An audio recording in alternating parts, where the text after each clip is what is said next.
శ్రేయాన్ స్వధర్మో విగుణః పరధర్మాత్ స్వనుష్ఠితాత్ స్వధర్మే నిధనం శ్రేయః పరధర్మో భయావహః. పరధర్మ ఆచరణ కన్నా స్వధర్మాచరణే ఎంతో శ్రేయస్కరమని గీతలో శ్రీకృష్ణ పరమాత్మ తెలియజేసినట్టుగా ఒకానొక సందర్భంలో వ్యాస మహర్షి ధర్మరాజుకి స్వధర్మాచరణ మహత్యాన్ని తెలియజేస్తూ ఒక ప్రాచీన ఇతివృత్తాన్ని ప్రస్తావించారు. ఆ కథని ఈరోజు మనం తెలుసుకుందాం.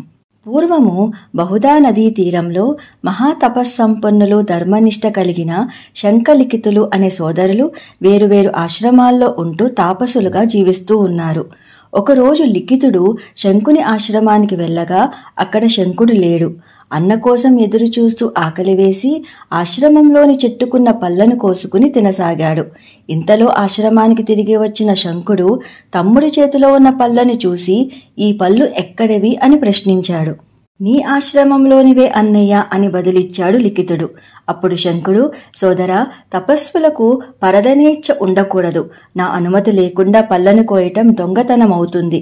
కాబట్టి నువ్వు వెంటనే రాజుగారి దగ్గరకు వెళ్లి తగిన దండన స్వీకరించు అని ఆదేశించాడు.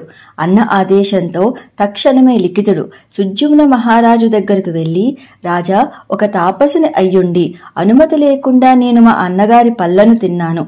కాబట్టి మీ రాజ్యంలో ఒక దొంగకి విధించే శిక్షని నాకు కూడా విధించండి అని అన్నాడు. దానికి రాజుగారు, విప్రోత్తమ, ఒక రాజుగా దండనికి నాకు ఎంత అధికారం ఉందో క్షమించడానికి కూడా అంతే అధికారం ఉంది. కాబట్టి నేను మిమ్మల్ని క్షమిస్తున్నాను అని అన్నారు. కాని లిఖితుడు వినలేదు.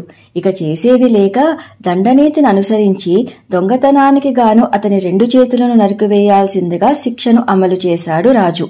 ఖండించబడ్డ చేతులతో తన దగ్గరికి వచ్చిన తమ్ముణ్ణి చూసిన శంకుడు, సోదరా, చేసిన తప్పుకి శిక్షను అనుభవించటంతో నీ పాపం తీరిపోయింది. ఇప్పుడు వెళ్లి బహుదా నదిలో స్నానం చేసిరా అని ఆదేశించాడు. అన్న చెప్పిన ప్రకారమే నదిలో మునగగానే ఆశ్చర్యంగా అతని 2 చేతులు తిరిగి వచ్చాయి. శంకుడి తపశ్శక్తిని అర్థం చేసుకున్న లిఖితుడు, అన్నయ్య, మీ తపశ్శక్తి అమోఘం. అలాంటప్పుడు మీరే నాకు శిక్ష విధించి ఉండవచ్చు కదా, రాజుగారి దగ్గరికి ఎందుకు పంపించారు అని అడిగాడు. తపస్సు చేసుకోవటమే నా ధర్మం. నిన్ను దండించే అధికారం నాది కాదు. అది క్షత్రియునిగా రాజధర్మం. ఎవరి ధర్మాన్ని వారే నిర్వర్తించాల్సి ఉంటుంది. శిక్షను అనుభవించి నీవు, తగిన దండను విధించి మహారాజు పవిత్రులయ్యారు అని తన సోదరునికి స్వధర్మాచరణ మహత్యాన్ని తెలియజేశాడు శంకుడు. ఇదే శంఖలిఖితుల కథ. వెంకటనాథుని దివ్యపాద పద్మాలకు శిరసా ప్రణమిల్లుతూ సర్వం శ్రీనివాసార్పితమస్తు. స్వస్తి. Please to like, share and subscribe. Krishna Sakhi.